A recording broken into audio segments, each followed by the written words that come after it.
Hi there, Leslie Swedish with Moxxi Coffee Company and the Moxxi Women's Foundation, and today we are going to speak with Alexandra Ashe, and she's doing something that's kind of cool. She has a sanctuary, would you call it a sanctuary, for kinkajous. So we're gonna turn it over to her. If you don't know what kinkajous are, they're kind of cool. I'm excited. Welcome, Alexandra. Thank you for joining us. Hi, thank you so much, Leslie. I'm so happy to be here. So yes, kinkajous. What is a kinkajou? That's always the hot topic because most people haven't heard of them. They're also known as a honey bear. Recently, there was a movie that came out from Netflix called Vivo, and a lot of people know what a Vivo is now. So a Vivo is a kinkajou or a honey bear. They are a nocturnal rainforest mammal that lives down in South and Central America, and they get into the United States and other parts of the world because of the pet trade. So my sanctuary is specific to only kinkajous. We are the only organization in the whole world that actually focuses specifically on captive kinks. And our mission, in a nutshell, is to advise that they are not pets for most people. These are not a traditional pet. Most of them, unfortunately, get rehomed. They don't live to their full life expectancy. They're miskept. You know, exotic animals are not for most everyone. Unfortunately, there is a large problem with them staying in homes. But then I also work to help the kinkajous that are in zoos, sanctuaries, and with private owners to give them information, and so we can link as a community. So we're all making sure that these animals have the best care possible, the best quality of life. So it's a team effort, it's a community, but that is Kinkatopia in a nutshell. We are located in South Florida, and I am the CEO and founder. And how did you get involved with this? Because I mean, it's a rare animal to even know that they exist in the U.S. Sure. So I am very open, and I love to share with people that I'm actually the person that I advise against them getting one as a pet. Rewind a little bit. I used to run another animal organization that was like rescue, rehome, fur farm rescue, special needs conservation, kind of like a mixed pot where I helped take in and, we helped anything. There was no limit. I think once we took in 20 some hamsters, literally 20 some, my goodness, 70 some. That was a story for a different day. But anyway, and during that time I had a friend who got a kink. And I met him, and he was a little teeny tiny baby and super cute. And within 48 hours, I took a loan out from my bank and went out and got one for myself. So I had no idea what I was getting into.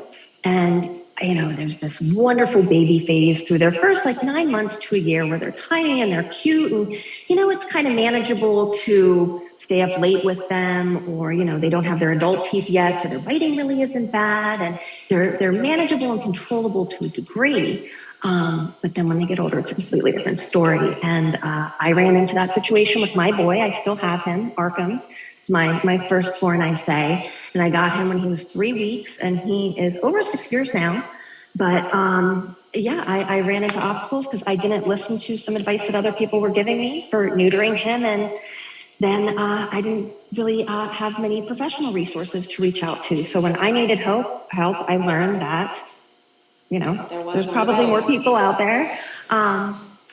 During my first year with Arkham, it's very important to add that I am a recovering heroin addict. I am sober.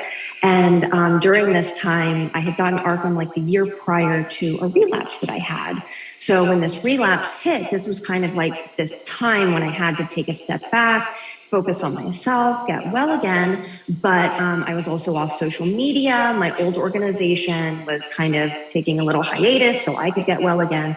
And, and I had the nonprofit license. So when I came back and celebrated my year sober, that's when I said we wanted to do it for kinkajous. And we changed the nonprofit to be completely kinkajou specific. And we celebrate 4 years in March of this year. So, yeah. So what are some of the reasons that people have such a difficult time keeping kinkajous in, their homes?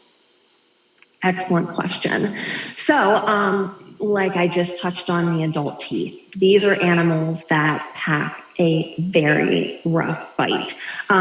They are tiny and they're adorable, but they average about the size of a house cat.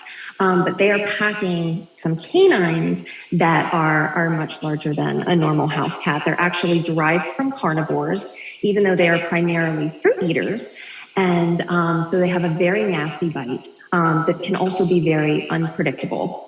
Like I said, these animals aren't traditional pets. They're not domesticated. It's not like a cat or a dog that wants to be cuddled. They're not, most of them aren't very dependent. They want to spend time with you and then go off on their own. But, if you interrupt that routine or cross that boundary, they're probably going to lash out. They're very expensive. That fruit diet can become quite pricey. Same with vet visits. You need a specialized vet. These guys live a really long time. The record in captivity is 40 years. Oh, wow. So we're looking at like 25 to 30 years average. They bond closely to a couple people, so it's not an animal like if you travel a lot, you can take with you or have someone come in and babysit them. They're so destructive. Here I am sitting in, this is the indoor room, which is an enclosure for 4 of my kinkajous. So as you can see, it's tailored for them. But this room has been remodeled to have metal walls, to have reinforced windows, to have vandal-proof everything, because they are MacGyvers. They are so smart. They know how to open the sliding glass doors. We have to put locks inside. They are masterminds. So the list goes on and on and on and on. But those are some of the top reasons. Just a few things. You touched on a little bit that neutering them is essential also. Yeah. Is it Absolutely. like a spraying behavior? Is it something you want to, why it's aggression. Is that? Aggression. Oh, really? So yeah, way more innate, we'll say, but it becomes very territorial and anytime hormones get involved. And unfortunately, it's not a fail-proof system. So just because I neutered my kinkajou doesn't mean it's not going to bite. I promise you, people that have had these animals, everyone's been bitten at one time or another. It's a matter of if instead of when. But so yeah, neutering and spaying is huge. And it will help, it helps balance them out a little bit more. The earlier you do it, the better. But with my situation with Arkham, I thought I knew better, and I was going to be that one person that I had a boy and a girl, and Arkham and Gotham, and they're still here, but they're my foundation kinks.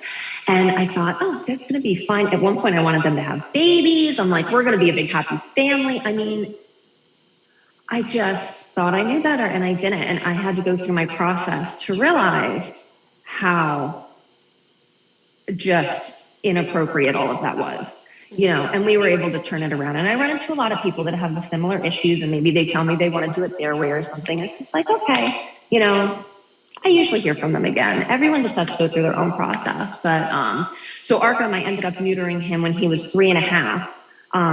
And it's not a perfect system, and he's still hands off for me. But that is because he lives with others, because he, I'm sorry, I lost my train of thought. Because he lives with others, and I forget where I'm going, I'm so sorry. But I do keep him completely, he's completely hands off. I've been bitten very badly 5 times, so I've learned. Enough. Yeah, right. So, what kind of animals are these? Are they social? Do they take to other animals well? So when you're bringing, new rescues in, can you bring them together? Do they have to be separate? How does that work? What's their social life like? No, I love that. That's a good question. So I compare them to people. They are just as individual as people. It's not like a system where, you can't have 2 boys together, or no, it's just all contingent on, do they like each other? Do they mesh well? In the wild, these animals, so to back up just a little bit, like I said, they're from South and Central America. They live in the treetops of the rainforest. So at nighttime, what they typically do is they wake up and they go out and they forage for food all night long. And then they come back in small groups of 2 or 3, and they'll sleep together and groom during the daytime. And, they'll sleep in like maybe a hole in a tree or something. I personally have found that captive kinkajous are much more social. Most of the ones that we have here are at least in pairs.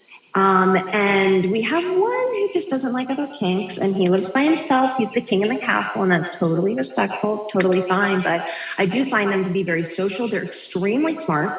They are in the raccoon family. So even though they look like monkeys, they're not a primate. They don't have an opposable thumb. So they're related to raccoons. They're very smart. They supposedly have the intelligence of a 3-year-old. Sometimes I think more. But so yeah, I know, right? So they also, the games they play, they like to do activities together. They like to groom each other. So it's very intimate, very social. But then maybe they like to sleep separate during the day. So everyone just has completely different preferences. Arkham and Gotham, like I said, my first two, they act like an old married couple. They've been together so long, and they'll argue. Yeah. And my bedroom's on the other side of their cage, and they'll argue, and I'll hear them, and they go through their little tips. It's important for me to say too, we don't do any breeding. When I say it's his wife and things like that, we don't do any breeding. Everyone is fixed, or they are with a companion that they can't get pregnant from. So, what does a kinkajou sound like? Whistles. High-pitched whistles. So right now is kind of dusk. This is when they start to wake up. Everyone in here, I know Trash is over on the corner there. She's still sleeping. So noises, if anyone's interested, they actually are on our website. They are on our YouTube as well. But they have a very high-pitched whistle that can be heard up to a mile away. Most of the kinkajous are outside. We have a whole bunch of large cages built up on our property. So at nighttime, sometimes they'll see like an opossum will come visit, or, maybe the wind is blowing a little too strong, and they'll start alerting each other. So it's this very high whistle, and then they'll start talking to each other in the backyard. It's also a food call. So if they're hungry, it's like 8, 9 o'clock at night, I'll start to hear them when I'm inside the house. They chirp. There's happy chirps where they're like, and they talk, and they're so excited. My one boy, Banks, is like social Casanova. He is amazing, and he's always very chattery and happy to hear from everyone. And then they also hiss, and they have like an angry chirp as a warning. So they can be very vocal, but it's not like an animal that is going to be calling all day, like maybe some wildlife safaris, like lions have a very deep bellow, or will go off in the morning or in the evening, or like their lemurs are super loud. Like these guys are manageable. They're manageable. So how many do you have? Currently we have 18 here. Oh wow. We have 18. So 15 are part of the sanctuary, and then I also do some long-term boarding, because this isn't an animal you can just take to a kennel. So I do have a pair have been with me for 1.5 years, and then another guy has come with me for 1 year. We are very small right now. The organization is completely built into my home. Everything has been remodeled to house the nonprofit here. So the goal at this time is to work towards land. There are many, many, many more kinkajous I've been able to help outside of at this location through networking with other zoos and sanctuaries. We've helped probably over 100 kinkajous to date find permanent placement within the past 4 years. So that's something we also do.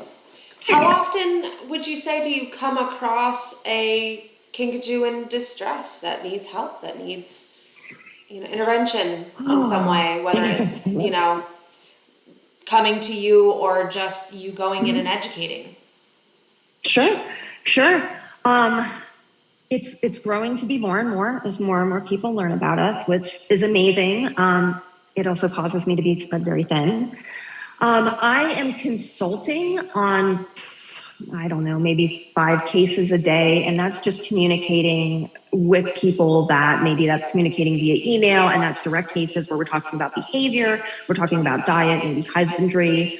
Countless messages via social media, whether it's just fielding questions or I do come across a lot of owners who do have them, and we're able to field questions there too, professionally and for private owners. Physically, so recently, this past month, we went on a rescue for 2 kinkajous. They were 2 separate situations, 2 kinks that were lost in Miami. They were out loose.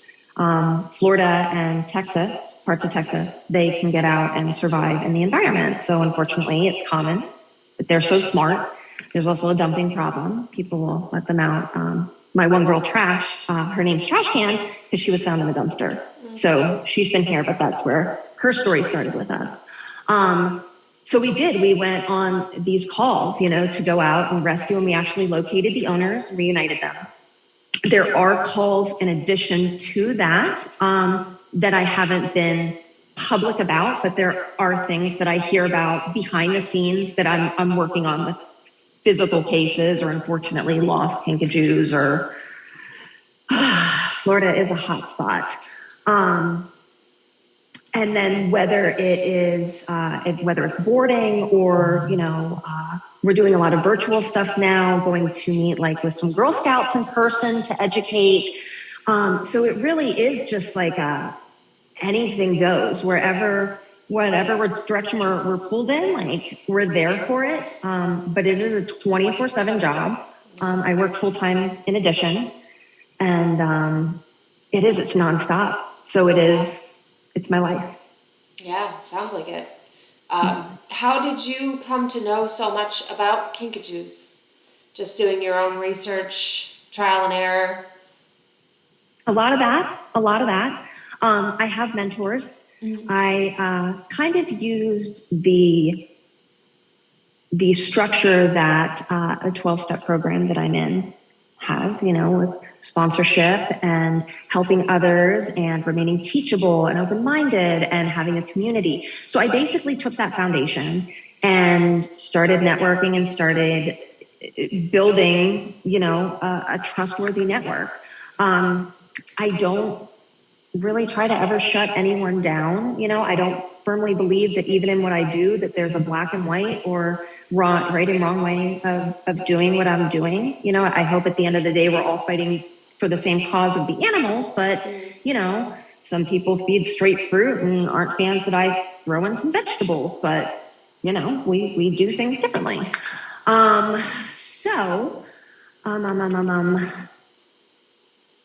I just drew a blank again. I'm so sorry. I had surgery back in November. So this is me kind of, you guys know because you had reached out to me and you were so wonderful and so gracious and patient with me. But yes, I kind of have these little blankouts every once in a while. As do I without surgery, so don't feel bad. I had an interview not too long ago where I was like, I don't know what I was going to ask you, and I also don't know what to say now. So here we are. I'm so used to being so on too, so it's but transparency, and I'm very honest and I'm very blunt, and I'll say when things aren't working with me. Oh, you were asking me how I learned about them, and look at that, it came back to me. So mentorship. So I have this incredible mentor who has been doing this for decades. She helps me. She's wonderful. Other people who maybe just have sanctuaries and more general as far as the administration stuff and all of the nitty gritty nonprofit organizational stuff. I have mentors for that.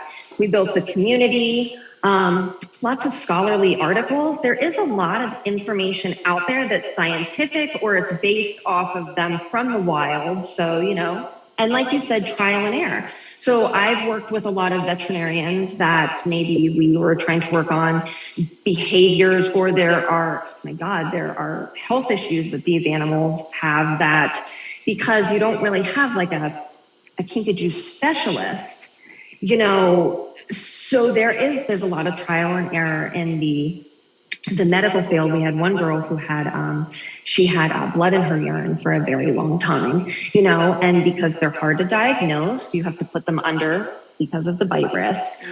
They're nocturnal, so put that on top of it. And then again, their baseline body chemistry, there isn't a blanket information on them. Even yet there isn't. I've always been on this hunt with vets to find their base bloodlines and things like that. But what I've had to do myself is just establish my own databases and have, people send me, blood panels from different health situations or health, so I can compare and contrast. So lots of that. Yeah. And again, just asking, and being open-minded, teachable. So, but a lot of it we are kind of sorting out and figuring out on our own. So it's, we're rolling with the punches. Are you open to the public? Can people come and see the kinks? Or, I know it's at your property, so that can be a little weird. So unfortunately, where we're located, we are private. We cannot be public. So with land, though, that's the goal. Hopefully in the next couple years, I can get employed by the nonprofit, and then we can work towards the endeavor of acquiring a couple acres and then having a public nocturnal sanctuary down here in South Florida, because we'd be able to house them outside. Yeah. So that's the long-term goal. So. Very nice. And here I am losing my question. Oh, what is your favorite thing about kinkajous? I mean, we talked about some of the reasons not to have them, but why do you love them? Yeah. I'm not a dog person. I'll preface with that. I'm not a dog person. I have nothing against dogs. But through my journey, I've learned that one thing that turns me off about them is how friendly and all accepting they are. I like a challenge. So this is an animal that, and especially I'm getting them as adults. So it's also not like I'm bringing in a whole bunch of babies that I'm raising and I'm structuring. No, we're literally, saying we will take your most ornery, aggressive kinkajou, and if it has to be hands off for the rest of its life, which most of them are here, then we'll do it. My favorite thing, it has to be the relationship, the work that I have to put in, the work that they put in, and I think them accepting me. It's the challenge. I connect a lot too with, I feel like so many of them need a second chance. I connect so deeply with Trash Can because I feel like she got her second chance, she was given the opportunity to live two lives in one, and I myself have as well. So, I'm able to connect with them kind of on a rescue level too, of being broken and misunderstood and needing someone to love you unconditionally. So I love that. Where does your funding come from? Mostly, 99% are followers, are wonderful supporting. We did get like a small grant our first year. Grant writing is something that I need to dive into more. I have a proposal that I need to reformat, but that takes time. And, we have incredible resources, but just not enough time for a lot of things right now.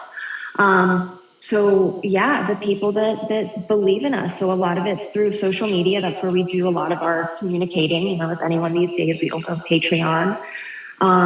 And people help by donating dinner to the kinkajous. We have all sorts of fun stuff on our website. So like if you want to donate to a specific kink, or if you want to donate towards their dinner, or maybe their snack, or their health care, we have all these different ways for people to get involved. We have our Patreon, which is our subscription service, and whatnot. But we do our fundraisers on Facebook and Instagram and all of that good stuff. But right now we are not state funded or anything like that. No government funding. This is just all the people who have come to love the animals. They've literally helped me build this from the ground up. And that's what makes, our community is just such a keystone in what I do. I have not been able to do any of this alone.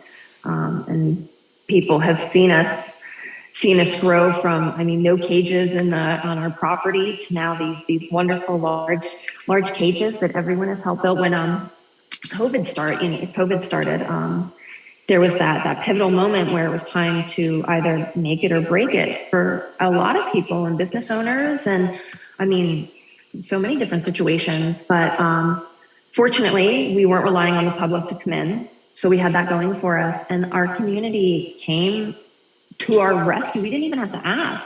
and we literally doubled the amount of kinkajous that we had, and we built up half the property during these past 2 years. And what has helped with that too is the growing social media presence. So all of that exposure has translated into helping more lives, and exposure to, like I mentioned earlier, the owners that are finding us through social media, the zoos. I mean, I literally will consult internationally. I speak with people in South Africa, over in Europe, and in Asia, and we're all talking about kinkajous. It's really, it's beyond my wildest dreams. I mean, I knew that there was a need for it, but I just had no idea that it would take off and this quickly. So that's amazing. Awesome. So awesome. I love it. I mean, getting a nonprofit off the ground is super difficult. I'm coming up on a year on the Moxxi Women's Foundation, and that funding is everything. So should people that are watching this video want to help and donate, where is the best place? You have an Instagram. Your Instagram handle is what? Kinkatopia. Is it the same on Facebook? Everything. Yep, everything. So we are on TikTok, Instagram, and Facebook. Of course, Instagram and Facebook have those donate buttons. Kinkatopia.org is our website. All of the information is right there on our homepage. It'll walk you through that. And then, as I mentioned too, we have Patreon. That's a great subscription service, and it also kind of gives people a behind the scenes look at what I do. It's a much more like candid, intimate, personal look, even like emotionally, of what I go through on a daily basis or weekly basis with rescue and just doing what I do. And we're very lucky to have volunteers and everyone help us too, so they chime in as well and help out with the content. So that's awesome. How many volunteers do you have? So it varies, but I have a team of about, I think there's 5 of us that work on, we have a newsletter and also some blog posts, and they're international. So I have a wonderful woman out in Israel, another one in the Netherlands, and then Florida, and then other parts of the US. So we have those volunteers. Then we have the people that will come and help on site. And that varies. I have one team member who's here a couple times a week, and she's like the secondary caretaker. And then we've got our amazing board. We have a board member out in Texas, and she goes out and does outreach. She is an ambassador kinkajou, and so she kind of puts footing there. And we have some local businesses in Texas who support us as well, and they fundraise for us. There's a yoga studio and a piercing place out there, and they're both kinkajou moms. And so it's really cool to see how then, the owners and people step up and become part of this community too, especially after they get these animals and realize okay, I get it now, but I've made the commitment, I'm going to see it through, and then they also, I call it preaching the good kinkajou word, and everyone comes together. So I hope to have a staff someday, and obviously more structured volunteer system as we grow larger, because that I'll certainly need that on a daily basis, because even now it's very hard to get everything done in one day if I'm on my own for the day. So you said you have another full-time job, right? Yeah. What is that? I work so I am a proofreading manager for a financial advisory publication company. So it is an office job. Fortunately, I'm blessed to work from home. They are also so supportive of what I do here. So it's a balancing act, but that's the 9 to 5, and that's what I do during the day. And then, clean cages on my lunch break and make some content, so. And then after work, it's straight into animal care. I'll decompress for maybe an hour or two. But then it's a good 4 hours of food prep, feeding everyone, interacting with them, the enrichment. So I typically go to bed around 4 a.m. Oh, wow. And then I get up at 9 a.m. for work. Yeah. What do you do for you? Gosh, did someone did one of my friends tell you to ask me that? No, I have a business, I have a foundation, I have a 2-year-old, a 16-year-old, and a 21-year-old, and a husband. So, that's one of those things that's just like, in all of that, you have to find time for you, or else, burnout and, bad things.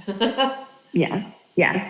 No, and unfortunately, I have been through the latter part of last year, and with surgery, I've been going through cycles of burnout just with everything overall. So, and I'm very honest with our community and everyone, and thankfully everyone's always so receptive and understanding. My me time always falls short, and it should be the first and foremost thing, because as I shared with my relapse several years ago, this was, well, God willing, I'll have 5 years in March.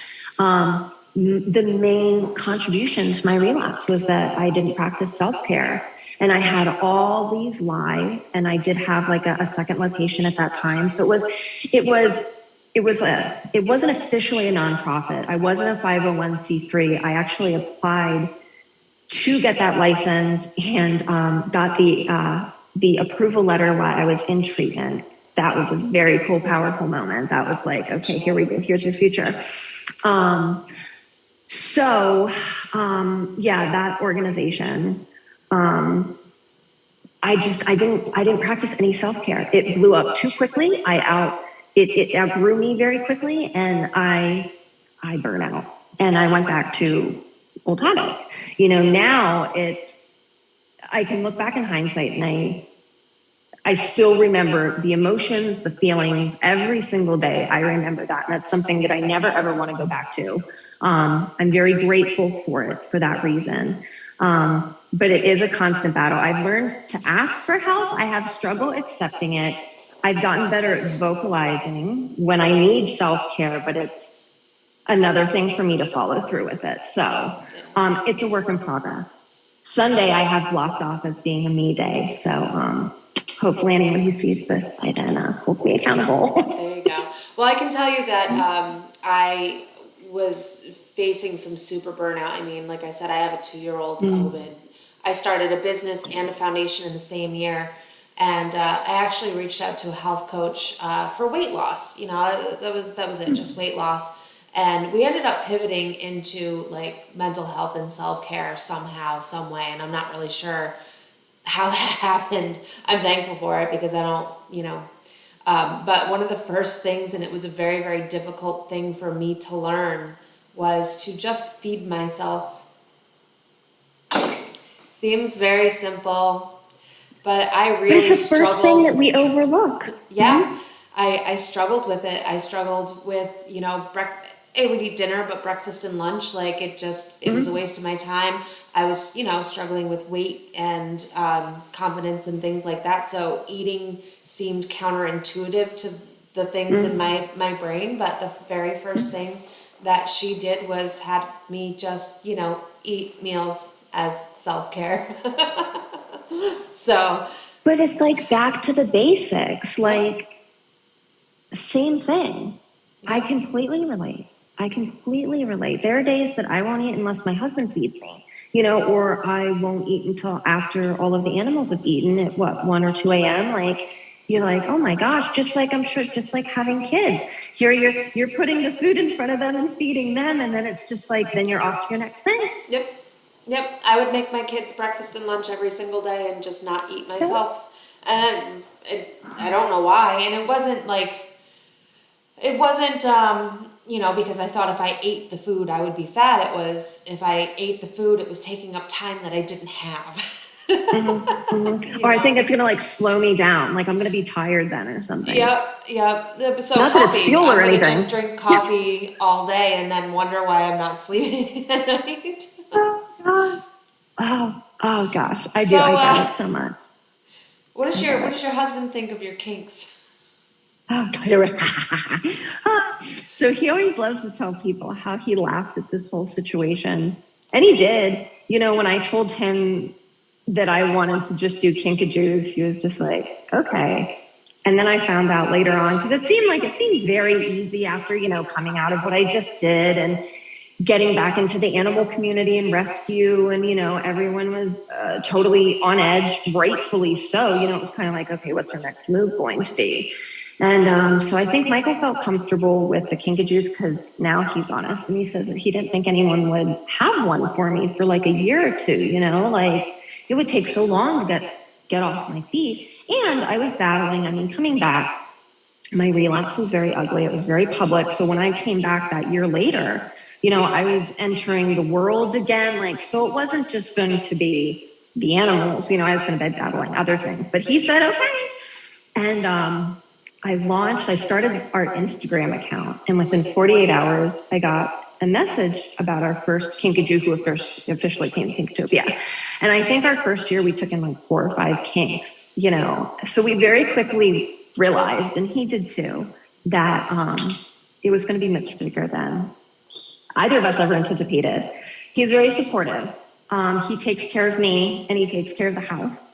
And I run the show. He will be my cameraman. He will show up to things for me. He's amazing. But the hands-on kinks, most of them aren't fans of him. 2 of the boys love him. But yeah, they're very particular. So if they don't see someone regularly every single day, they're like, so, yeah. Animals are interesting, and more people need to definitely pay attention to the information that's out there that, warns against bringing certain animals into your home that, aren't cats or, golden retrievers. I had a situation, or I have a situation with a particular breed of dog that I wanted so badly, and I started doing the research, and I was like, no, it's fine, Now I own this dog, and I'm like, oh, okay. They were all right. And this is our life now, And I love her. She's amazing. I wouldn't trade her for anything. I may even get another one, but the shock and awe of reading this, because it's just a dog, I've had dogs before. You shouldn't, but if that can happen with a dog, I'm sure that on the other end with an exotic animal, the experience has to be completely amplified. And I can't even imagine that, So I think what you're doing is amazing. Could we see some of the kinkajous? Yes, I was just going to say, let me flip you guys around. And while you're doing that, I have a question that I have to ask. I have to. Do you get some confusion with the name of what it is you're doing? Oh, girl. Let me tell you.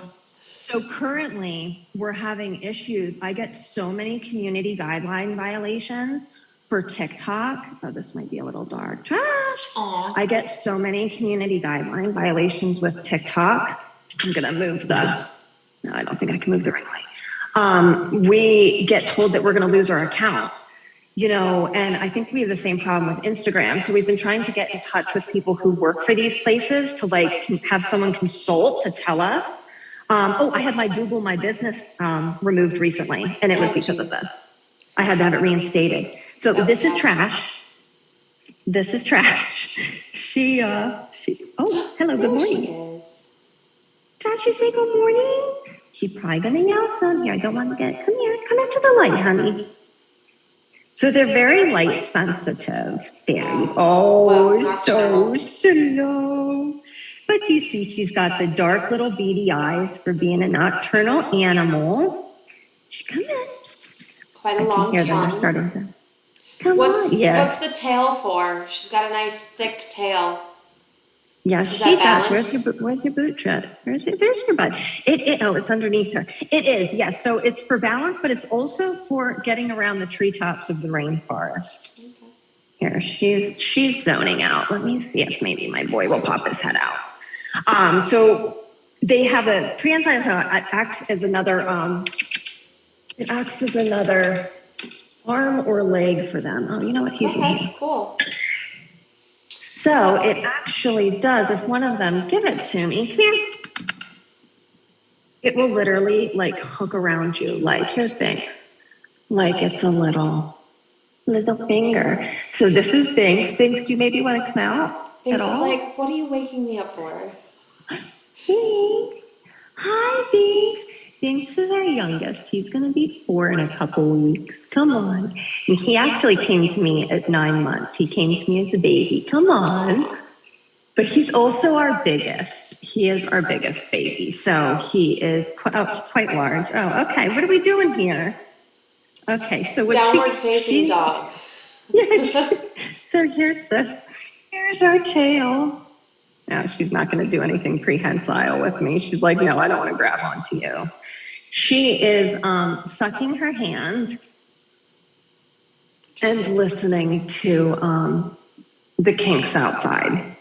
So this is our indoor room. So you don't mind my little station there, but just to give you guys kind of a little overview of what the inside looks like. So since they are arboreal, which means they like the treetops, we have these wonderful bridge systems set up, as well as our ropes, our tunnel system. They love this. They constantly go up in here. This is a big, exciting one. We have our cat trees that we have to replace pretty regularly, but is that we love because them. of waste or destroying or?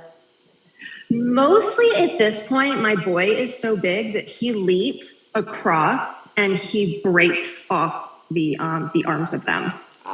So they're pretty good. They're pretty good with not going to the bathroom on the trees, but I do shampoo them.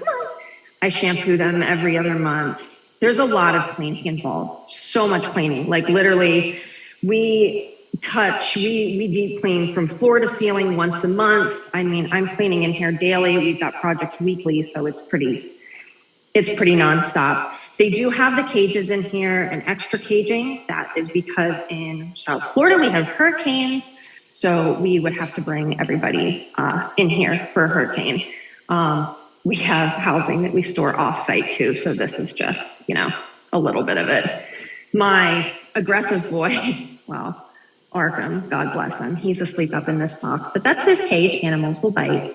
So he stays locked up while I'm in here, but then he comes out all night. And then he goes back into his cage in the morning. He's trained to put himself back in there. So he's very good. So we have a working relationship. So all 4 of them get to party and spend our time together, right? Nice. Yeah. How are they with their own waste? Are they fairly clean where they'll pick a spot, or is it just a free for all? That's a good question. So unfortunately, they can't be litter trained. Now, when they go to the bathroom, they usually hang their little butt off of a tree branch. So so everything's coming from up high. So in here in the morning, it's like landmines. It's awful. Outside is obviously a lot easier because it's just outside and mulch, and we clean that or rake, it's the easy part. But they're very messy. They're very messy, and they also secrete a brown oil. They have glands on their neck and on the creases of their lips. So sometimes when this gets really dirty, the walls used to be white, which was a nightmare, and then we got smarter, right? Hence the brown wall. It looks like you have brown smears everywhere, and it's just, they can just rub their back and the grease comes off, so what's the purpose I always of it? am like, oh, this scent. Okay. Scent. So is it musky? So when they're not so much unless they're not fixed. When they're not fixed, they smell like maple syrup. I'm a sicko. I love it. I think it's the best thing in the whole world. These guys in here, everyone's fixed. It doesn't really have much of a scent to it. So interesting. But yeah, so there is a lot of cleaning. Yeah, I spend most of the time cleaning. Everyone's like, oh God, this is so amazing. Like, you're with the animals. Like, it is amazing. It is amazing, but it's nonstop. There's no sick days. I mean, surgery, it was a lot more invasive than we had anticipated. I thought I was going to be out for like a week or 2. I ended up sitting on my couch for 6 weeks. I had foot surgery. So it was like, totally, my girlfriends came and helped, my mom, everyone had to feed the animals. Like, it was a whole thing. It was wild. but yeah, you don't have that downtime, like even in like the self-care aspect. And I was just talking to someone about this recently, because again, like self-care it's here for me. It's just doing it, it's always on my mind, or I know that I need it. But in doing something, like last night I went out with my girlfriend, I had to spend the whole day cleaning and preparing just to be able to go out for that evening. So it's just like even, having kids and finding a babysitter, making sure everyone's taken care of. It's just, yeah, it's extra I have work 20 of them, and it's extra work. Sometimes you're like, is it worth it? yeah. I'm like, yeah, okay. Vacation. Well, if you had any idea what I have to do before I go on vacation. So, yeah.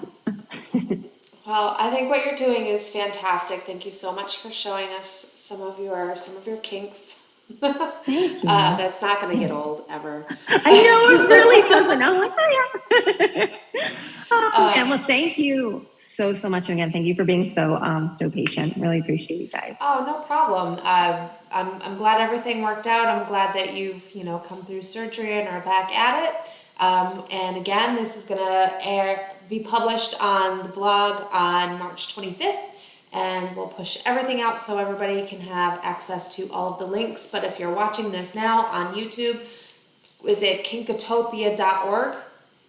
Mm-hmm. Head over there. You can learn more. You can donate.